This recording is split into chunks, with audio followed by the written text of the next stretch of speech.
Welcome to our channel. Today we how to enable MLflow tracking with Databricks for experiment management, beginner guide step by step clearly. First, log in to your Databricks account. Create a new cluster if you don't already have one running. Ensure your cluster is set to a version that supports MLflow.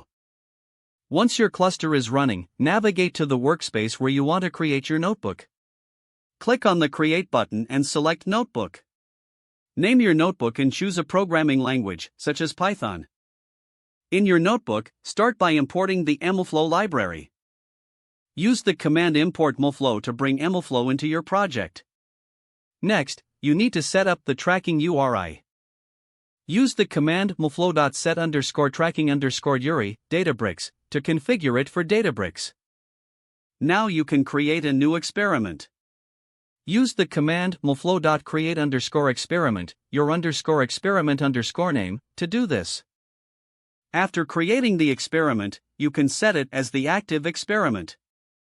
Use the command mlflow.start_run to begin tracking your experiments. This command will create a new run context for logging parameters, metrics, and artifacts. Log parameters using the command mlflow.log_param, param_name, param_value. You can log multiple parameters as needed throughout your model training.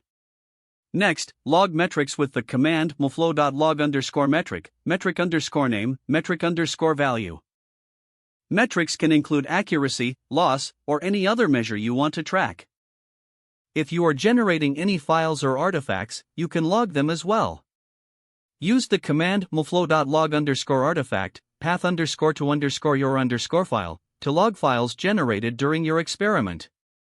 Once you finish logging your information, end the run.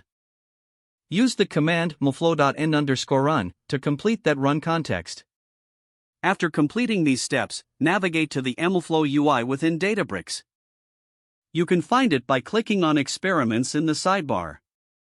Here, you'll see all your logged parameters, metrics, and artifacts.